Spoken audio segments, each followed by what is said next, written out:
All right, YouTube. This is going to be the Toro with Kohler sized tissues, part 5. Last and final installment. And what I'm going to do is just a simple, plain, straight through tune-up. And I'll have you with me the whole time. So I'm going to set up a couple camera angles so you can see me sharpening a blade on my All-American sharpener, see how that works. Doing the oil change, spark plug, I've got the air filter ready to go on. So let's get to it.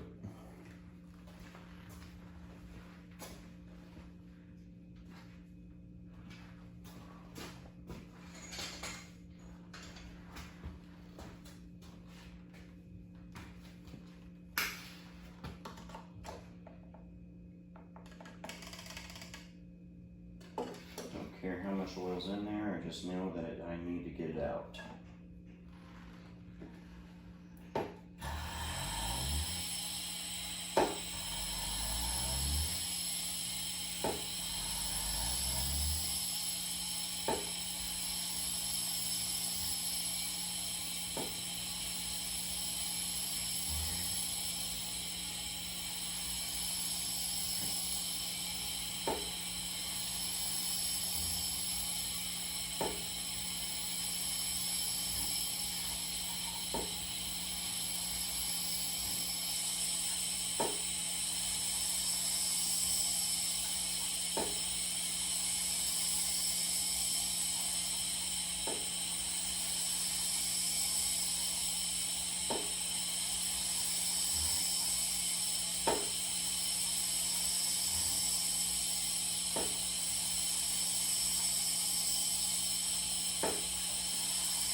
Still vacuuming in and out.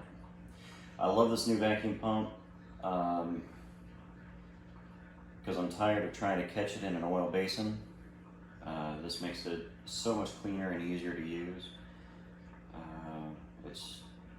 It's a real lifesaver. I like it a lot.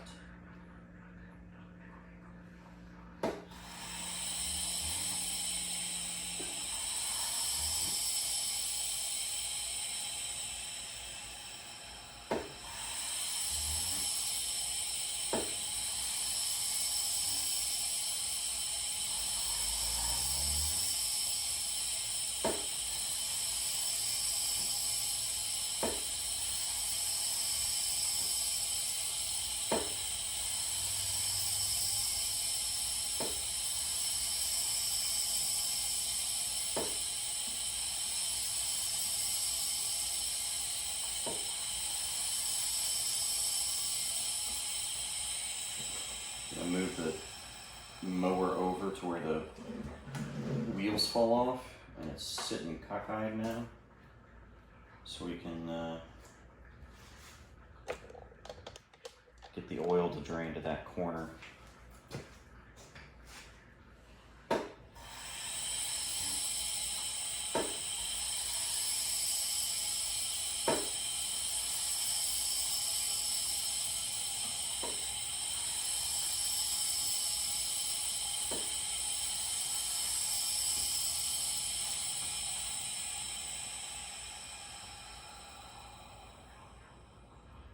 I hear it sucking away.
to the end.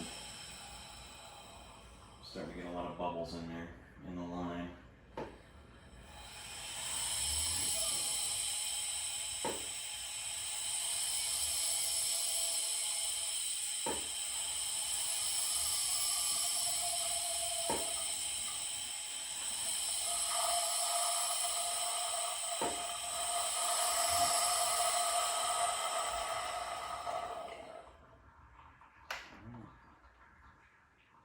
There we go. Drop it in his collection hose. There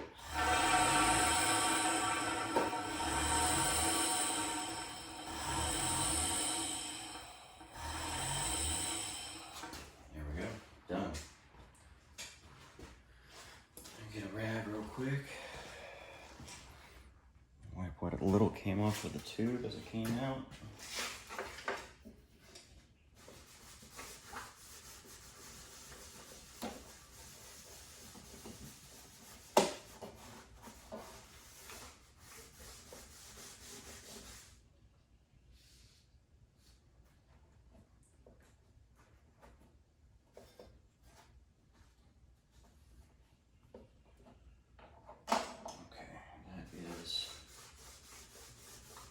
Finished. I'm gonna go ahead and fill up a 500 ml of oil in my container with my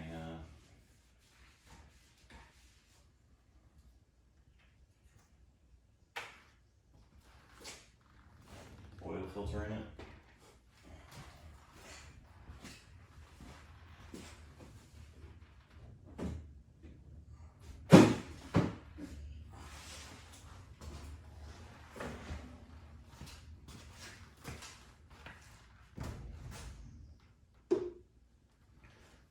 Set the mower back upright on the stand. There we go.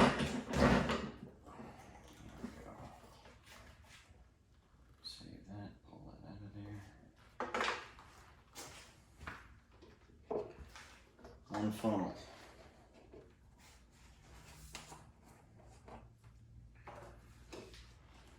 One container with 500 milliliters of oil, which is just over 16 ounces.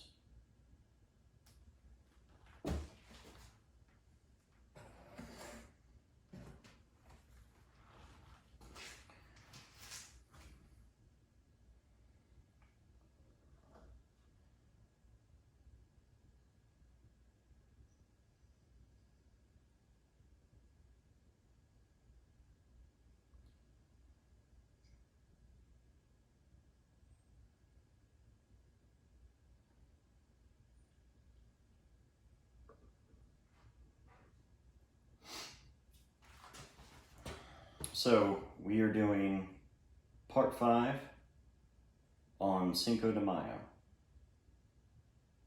I didn't plan that, it just happened. Sorry for all the silence. Let's go ahead and check the oil level now.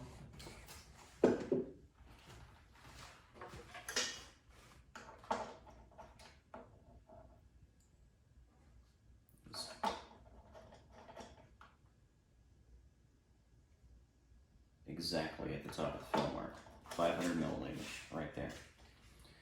So that part of the job is finito. Let's go ahead and get the spark plug out.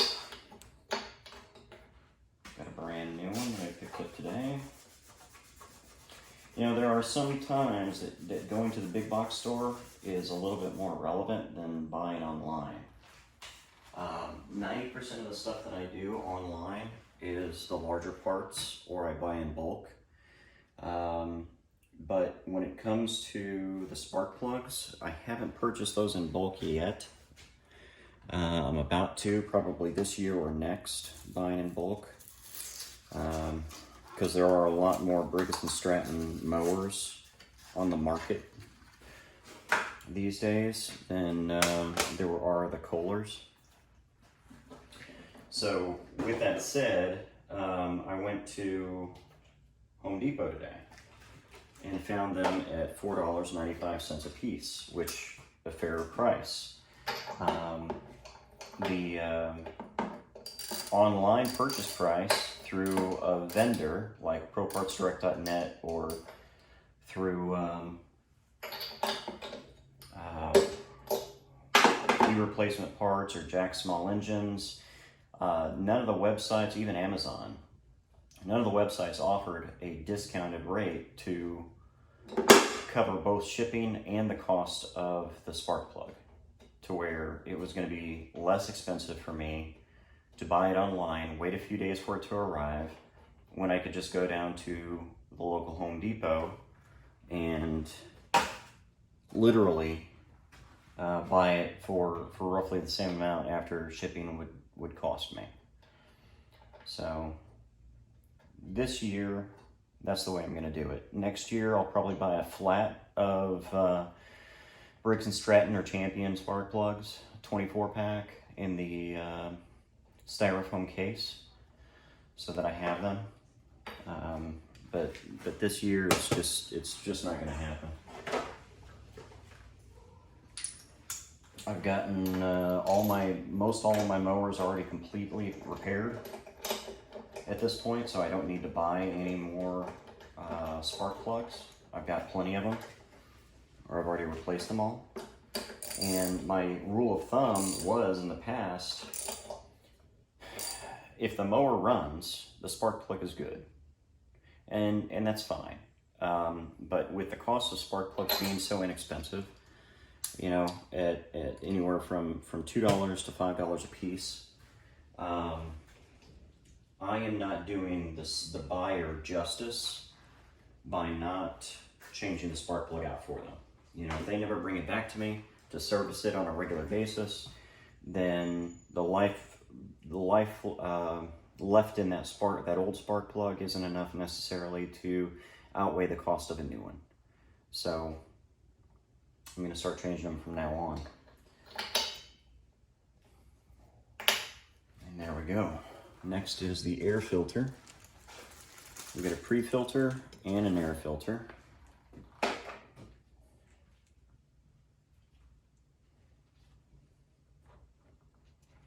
And the pre-filter does not like to fit inside of the door very well. So you really got to work it in there.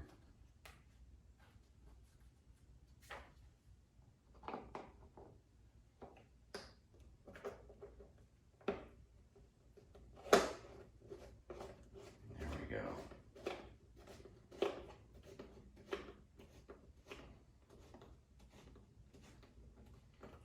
Air filter, pre-filter, spark plug, oil, all check. We've got gas, half a tank. Time to do a blade sharpen and balance.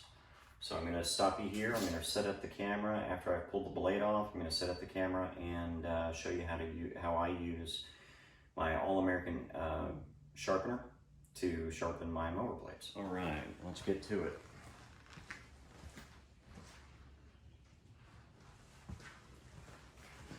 So here we have the All-American sharpener.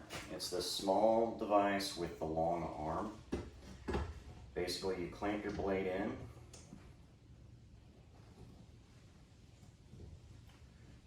To where it doesn't want to come out.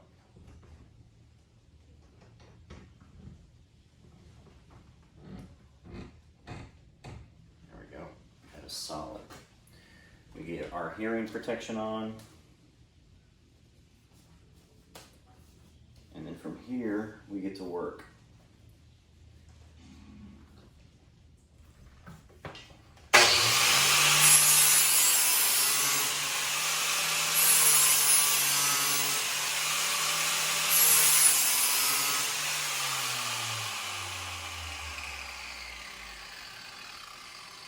One thing, it's kind of noisy, noise alert.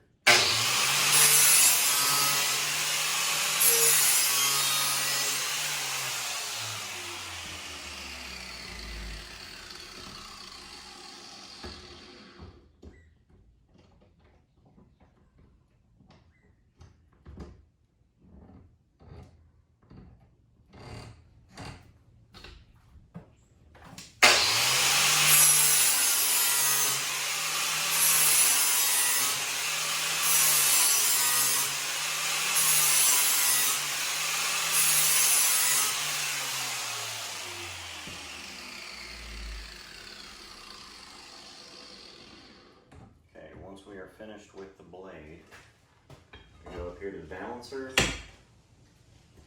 where it magnetically holds it, and then we let the heavy side fall. If it falls really, really super fast, which this is not fast at all, if it fell, if it would have fallen like that, like so fast that you knew it was off balance, you keep grinding on the lighter, on the heavier end. But in this case, this is almost perfectly balanced.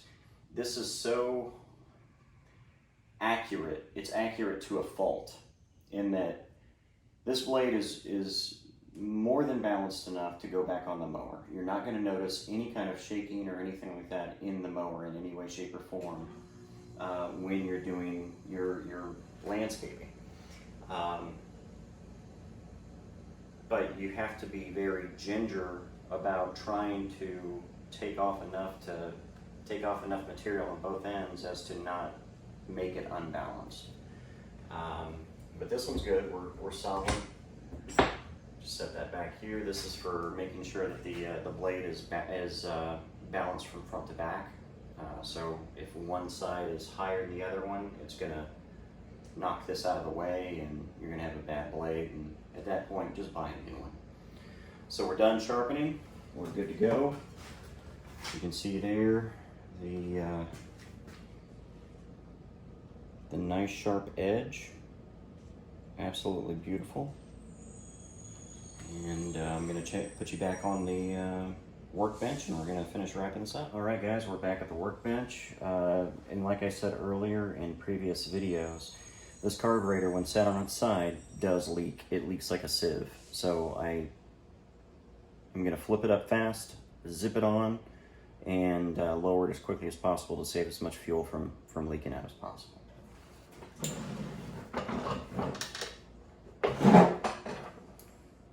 we go.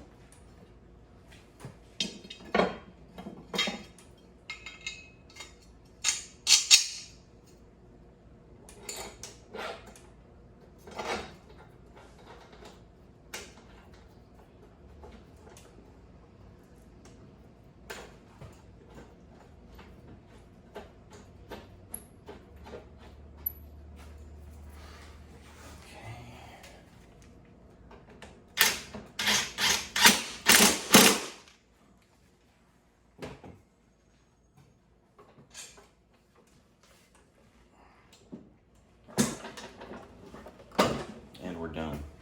We're done. We're finished, complete. So part 5 is in the record books. We are finished with the Toro. I'm gonna go ahead and get a few shots of it running, and then I'm gonna clean it up with a nice ceramic wax and plastic rejuvenator, trying to make it showroom ready again. And then I'm putting this baby on the market. So thanks for sticking with me throughout all the headaches. I've appreciated it. Loved all the comments. Thank you so much for everything, guys. If you have any questions or comments, please feel free to send me a note. I would be happy to help answer any questions that you may have. Beyond that, remember, idle hands are the devil's playthings. So stay busy and keep riching. We'll talk to you soon. Bye-bye.